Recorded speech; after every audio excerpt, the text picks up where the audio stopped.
Hello, aujourd'hui nouvelle vidéo où on va tester la nouveauté Sennelier, les crayons pastels. Pour ceux qui ne connaissent pas les pastels demi-durs Sennelier, ils sont sortis en 1905 et c'est Gustave Sennelier qui les a créés. Ces pastels ressemblaient à des crayons pastels sans bois avec une pointe en forme d'ogive. Et donc 120 ans après, Sennelier a relancé cette gamme en proposant une sélection de 48 nuances qui s'inspirent des couleurs des pastels à l'écu. Vous avez donc des crayons pastels extra fins sans bois, une fabrication 100% manuelle, un diamètre crayon à peu près 7,5 mm, donc parfait pour les détails, et une longueur d'environ 14,5 cm. Le géant des beaux-arts m'a envoyé le set de 24 crayons pastels de la gamme Paysage, ainsi que le papier pastel mat Clairefontaine pour tester la nouveauté Sennelier sortie en 2025. Le papier pastel mat Clairefontaine est un papier que j'utilise très souvent pour les pastels secs. Les feuilles font 360 grammes par mètre carré et sont séparées par des intercalaires en papier cristal pour protéger le dessin. Ici, le format utilisé de ce type de papier, c'est du 18 par 24 cm et vous avez 4 couleurs disponibles dans ce pack de feuilles, du blanc, du bleu foncé, du vert clair et du vert foncé. Ce que j'aime bien dans ce papier, c'est qu'il a une excellente capacité à retenir les pigments et à faire ressortir le pastel sans avoir recours au fixatif. Il permet également d'éviter le gaspillage, qu'il vous faut beaucoup moins de pigments qu'un papier abrasif classique. Et il permet également de superposer les couches de pastel sans effet de saturation et l'estompage est également très facile. Le crayon pastel Sennelier est demi-dur, donc ça signifie que les crayons vont glisser sur le papier sans gratter et qui sont parfaits pour les fondus, les détails et les couches successives. Vous pouvez travailler le crayon pastel à plat pour les aplats de couleurs, mais également utiliser la tranche pour des tracés plus nets. La pigmentation est intense, les couleurs sont lumineuses et naturelles et sont spécialement pensées pour les teintes de paysage. Du bleu, du vert, du brun, quelques touches un petit peu plus chaudes comme du jaune, du blanc, du rouge, donc elles sont vraiment parfaites pour dessiner de jolis paysages. D'ailleurs, lorsque vous dessinez au pastel sec, il faut toujours commencer par les teintes plus claires pour ensuite venir renforcer avec des ombres et des contrastes avec les couleurs un petit peu plus foncées. Pour ce dessin, j'ai choisi de le réaliser sur le papier bleu. J'aime beaucoup le papier coloré, ça va permettre de faire ressortir toutes les teintes assez claires. Je commence par le masking tape.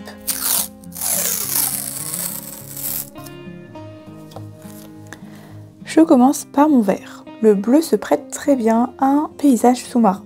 Du coup là je vais venir faire plein de corail sur les côtés comme ça et je vais venir mélanger un petit peu toutes les couleurs. Vous avez vu, la couleur est hyper éclatante, donc elle ressort hyper bien sur le papier coloré. Donc là je vais venir faire quelques zones, voilà, un petit peu partout. En gros ce sera la verdure au fond de l'eau. Donc là j'en mets un petit peu partout. Je peux m'aider de la partie plate pour les aplats de couleurs. Et après je prends des verts de plus en plus foncés pour ajouter un petit peu de contraste. Les couches se mélangent hyper bien, franchement j'aime vraiment beaucoup ce papier. Et si vous mettez du foncé avant, vous pouvez également repasser un petit peu sur du clair. Vous voyez, le clair ressort quand même très bien. Une fois que j'ai fini tous mes dégradés de vert, je peux venir estomper avec mon doigt par exemple ou un petit chiffon. Je vais en faire des petits cercles. Alors ici c'est des petits cercles, mais en fonction de ce que vous estompez, ça peut être des lignes, des traits, etc. Le papier pastel mat absorbe hyper bien les pigments, donc vous avez vu par rapport à d'autres types de papier, on n'a pas du tout de poussière. Enfin vous voyez, j'estompe, mais en réalité l'estompage n'est même pas forcément obligatoire. J'estompe juste pour que les couleurs soient un petit peu plus fondues, mais voilà, il n'y a vraiment pas beaucoup de pigments sur la feuille. Je peux venir ajouter quelques touches de couleur chaude également, donc là je vais faire du corail un petit peu la même manière que ça, donc ça c'était plus des buissons, ça va plus être des coraux. On remarque que les couleurs se fondent très bien également sur les buissons verts, voilà, donc je peux rajouter un petit peu de teinte jaune sur mes buissons verts. Et après je peux estomper à chaque fois pour pouvoir fluidifier les couleurs. On continue avec cette fois-ci du corail un petit peu plus rouge. Et j'ajoute également quelques touches de violet.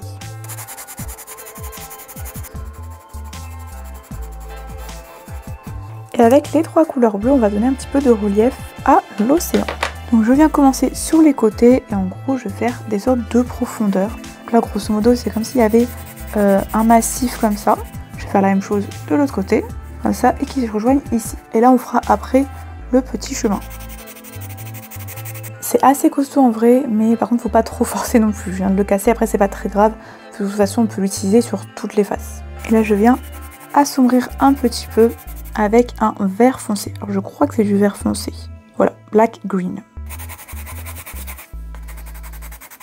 Et là avec mes 3 blancs restants, je viens au fur et à mesure remonter à la surface. Donc plus on va être en profondeur, plus ça va être foncé.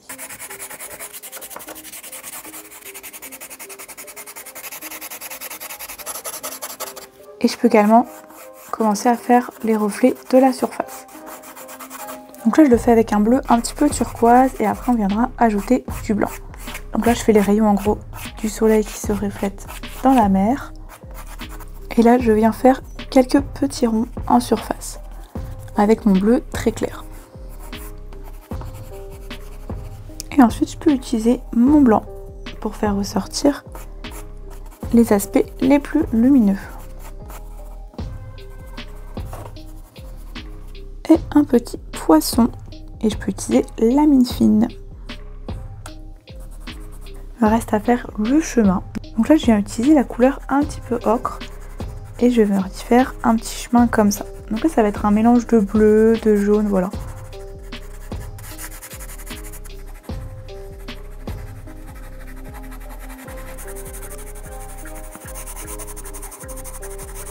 Et je viens blender un petit peu avec ma couleur turquoise. Donc là en gros je vais essayer de pas trop en mettre, en gros j'essaie de blender un petit peu les couleurs avec ça et dès que j'ai l'occasion je peux utiliser mon doigt pour blender. Et je peux également ajouter quelques micro touches de blanc juste ici, donc plutôt vers le haut. Et je blende automatiquement donc pour pas que ce soit trop clair. Donc pareil sur mes arbustes, sur mes buissons, etc. Ça va surtout servir à éclairer certaines parties.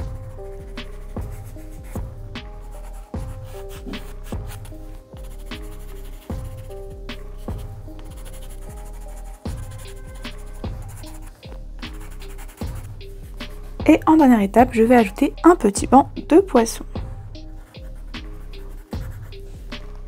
Je pense qu'on a fini, donc je vais pouvoir retirer le masking tape. J'ajoute quelques légères peintures acryliques sur les endroits les plus clairs.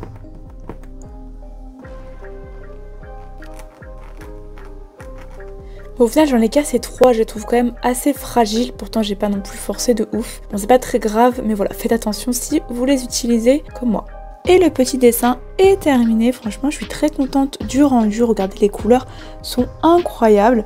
Voilà donc ça fait un petit peu abstrait mais franchement j'aime bien. Le bleu permet ici de donner directement l'ambiance du dessin et d'avoir une couleur centralisée sur le bleu. Par exemple ici quand on a des petits trous, bah, ça va être bleu, voilà, si vous remplissez pas toutes les zones. Les couleurs chaudes ressortent quand même assez bien je trouve, sur couleur foncée le blanc ressort ultra bien, donc voilà je suis très contente. N'hésitez pas à liker la vidéo, commenter et vous abonner pour suivre mon contenu, je vous mettrai toutes les infos en description si vous souhaitez vous procurer les crayons pastels Sennelier et on se retrouve bientôt pour une prochaine vidéo.